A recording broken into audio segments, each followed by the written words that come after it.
My name is Henry, and I am a gold digger. After I finished college, I worked at a number of companies, but I realized that it was not worth it. Working from 9 to 5 was not going to get me anywhere. I felt rich only during the first week of the month, and then I was just waiting for next month's salary. So, I decided to become a gold digger. I created a profile on one of those online dating apps, and I only poked rich, middle-aged women. I ended up meeting Sandra. She obviously had a few face fillers here and there, but overall, she was a very nice-looking lady. I went to meet her at her house, which was more like a mansion. She was wearing a red dress and a Rolex watch that was at least $200,000. Wow!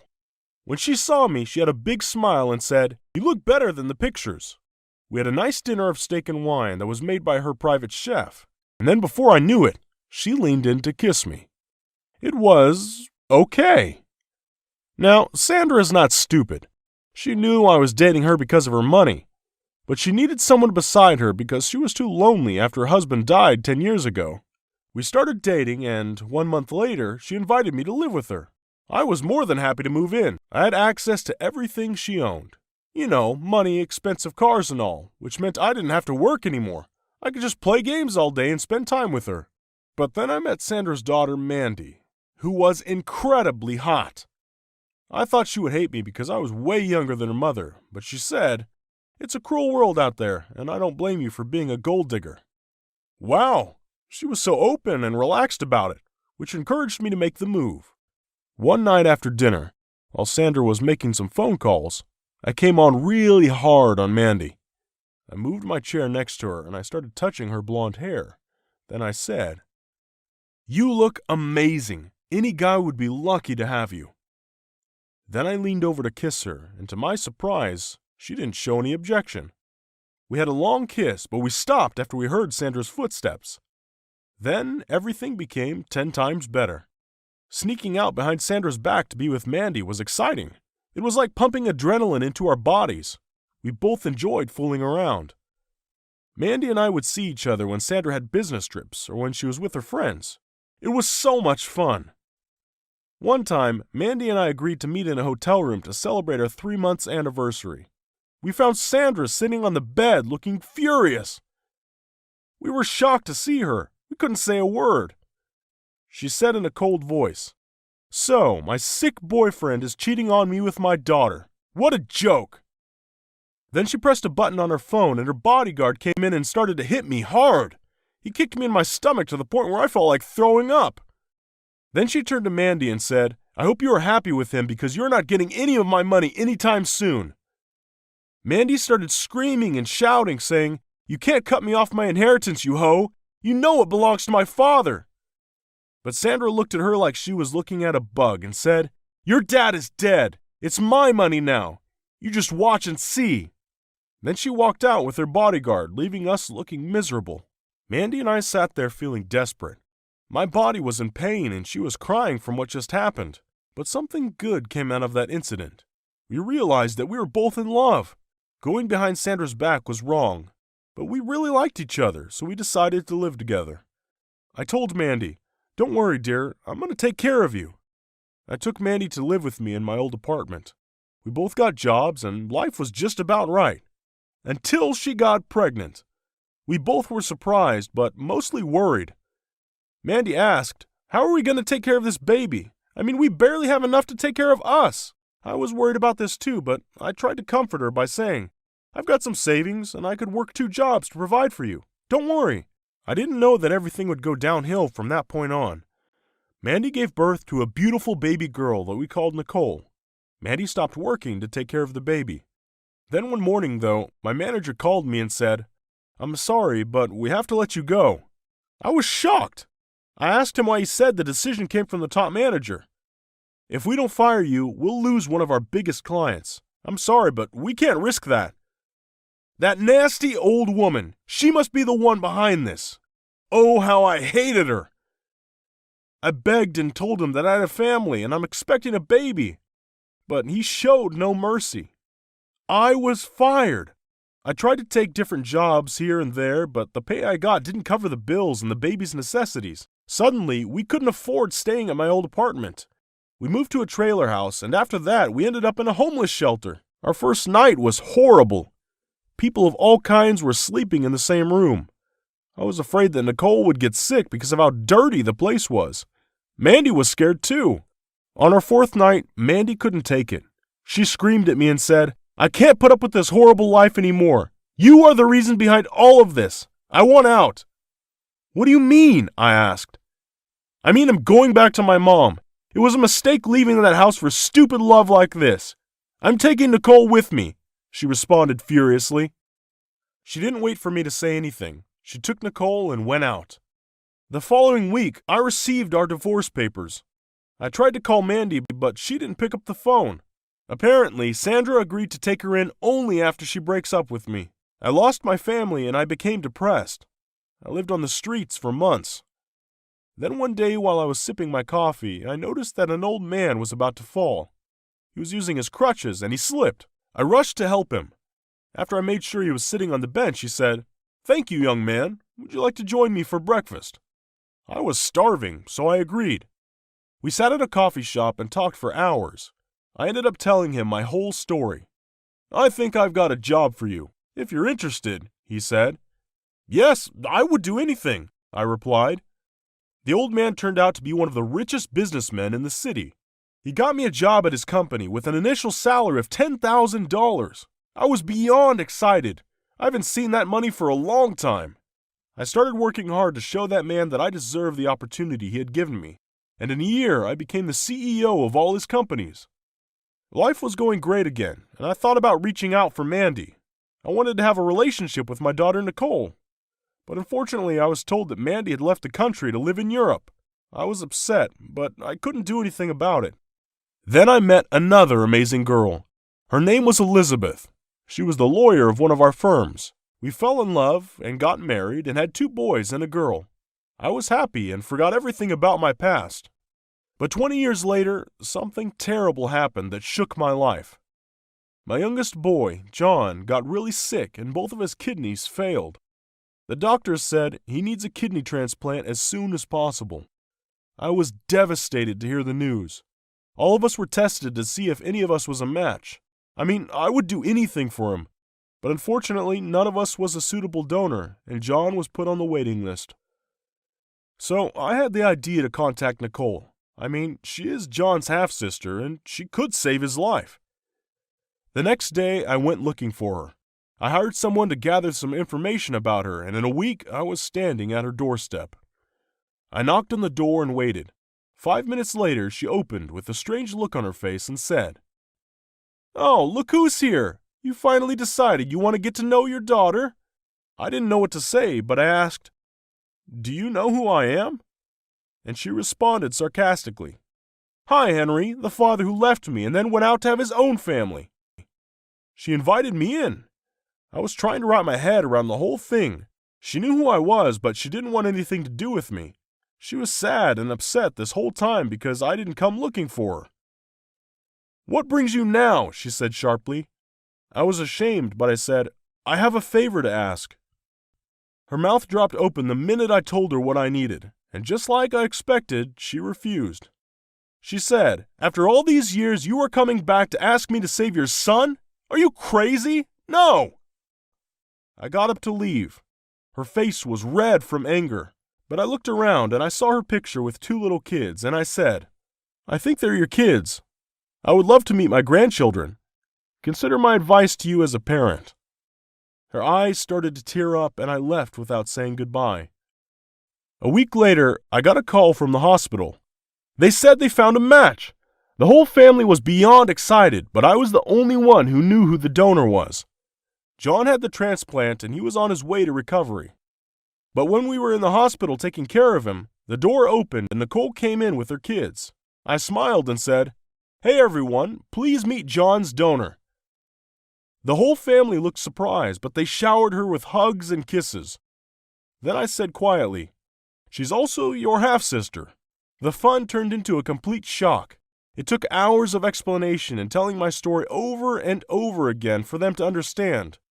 My wife in particular was not happy about what happened, but in the end, she has become part of the family, and I couldn't be more grateful to marrying her mom years ago.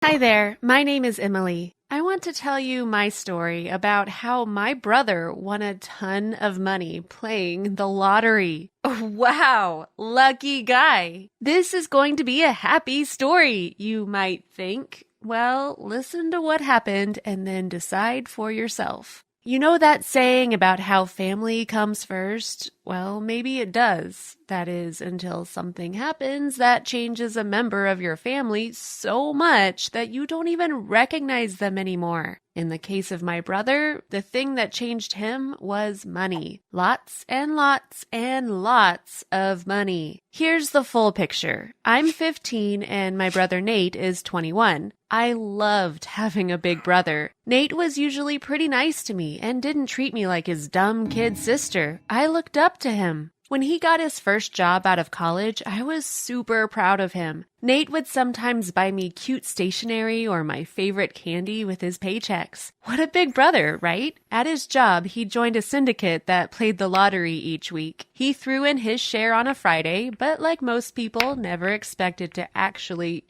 win. Then came this incredible day. I will never forget it. Nate came home and he looked pale and kind of nervous. I asked him what was wrong, and he gave me this quick, tight hug and asked where our parents were. My mom came into the room, and Nate asked us to sit down. Honestly, I was actually pretty worried at this point. Was he ill? Had he been fired from his job? I could never have guessed what Nate was about to tell us. "I've won some money," he said. "The syndicate at work. We won the lottery. It's almost $1 million.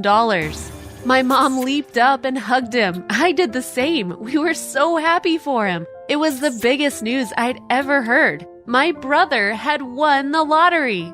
When my dad came home, Nate told him about his lottery win, and we all went out to my brother's favorite Mexican restaurant to celebrate. My dad picked up the bill for us all, and we had such an amazing time. In fact, that evening was pretty much the last time we all had fun like that together. The thing is, almost straight away, Nate got weird about his money. My mom wondered if he would want to move out of home and find his own place, but he didn't. That wasn't a problem, but when my mom and dad asked my brother to contribute towards the food bills or something, he got resentful about it. And then, boom! I mean, literally, the family car finally gave up. It was old and it wasn't a surprise, but my parents didn't have enough spare money to buy another. My dad asked Nate if he would be able to throw in a few $100s towards replacing it, and my brother got angry. It was horrible. Nate shouted at my dad that he wasn't a bank or moneylender. I knew my dad would feel so hurt by that. My dad is one of those people who doesn't ask for help too easily. I can be like that as well, and I completely understood how my dad would be feeling. Don't get me wrong, we all knew that it was my brother's money, but he was still living in my parents' home. Plus, they'd worked so hard to put us both through college. Why was my brother being so mean to them? At the end of the day, it was only money, right? It made me sad to think that we were much happier before Nate got so rich. Then something terrible happened. My father suffered a stroke. No kidding, it was so frightening. I was scared that he might die. Thank God that he made a pretty good recovery, although he couldn't get around the house so easily. The major issue was that he wasn't able to climb the stairs. My mom said that we had two options, fit a downstairs bathroom or get a chairlift to help him up and down the stairs. The problem is that either one of those options would cost a few $1,000s, and like I said, my mom and dad do okay, but they aren't exactly rolling in spare money. You know what's coming, right? You guessed it. My mom asked my brother if he would pay for the modifications to our home so that my dad could be more comfortable. The way Nate reacted made me ashamed to be his sister. I know that sounds bad on my part, but I really did. He refused to pay for anything, and there was a huge argument between my parents. A few days afterwards, he moved out and into his own apartment.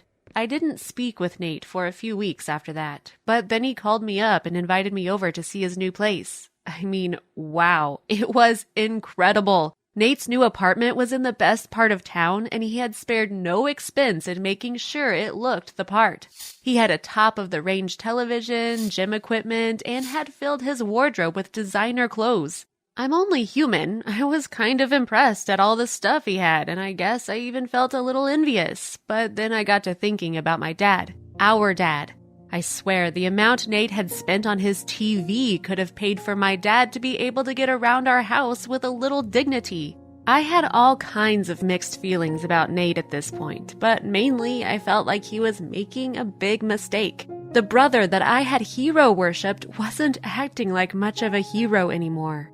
And then, to make matters worse, he got a girlfriend who seemed to enjoy spending his money just as much as he did. As soon as Jessica came on the scene, I didn't get invited to watch TV at Nate's apartment anymore. Suddenly, Jessica and Nate were taking vacations in Mexico and Costa Rica and even hitting up the casinos in Las Vegas. It was Jessica who encouraged Nate to quit his job. I was upset when I heard about that. I remember Nate buzzing with excitement when he got his first paycheck. He had been so happy. Now he was happy, but it was a different kind of happy. And it didn't involve his family. It was 2 months later when I got a call from Nate. He sounded really low, and it was a surprise when he asked me to meet up with him. "Will Jessica be there?" I asked. "Nope," Nate had said. "Jessica's long gone."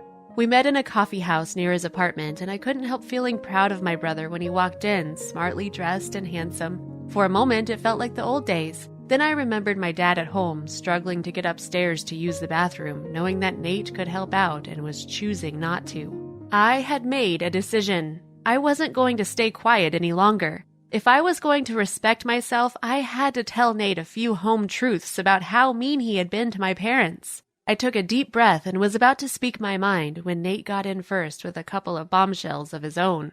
His lottery win had been pretty big, but so was the rent on that slick apartment. With the no-expense-spared vacations, designer clothes, an insanely expensive car, and, surprise, surprise, presents for Jessica, over half of Nate's winnings were already gone. Nate had told Jessica that he was going to ask for his old job back, find a cheaper place to live, and try to hang on to what was left of his money. It turned out that Jessica wasn't too happy about that news, and as soon as she got wind that there would be no more first-class flights to Aruba, she was out of there. I felt sorry for him, but he'd brought it all on himself. Dad, on the other hand, hadn't. I felt my old anger rise again. You could have afforded to help Mom and Dad, but you chose not to. But you're happy to waste money on cars and diamond earrings? Yeah, I'd seen them. For a girl who was only interested in you when you were spending money on her?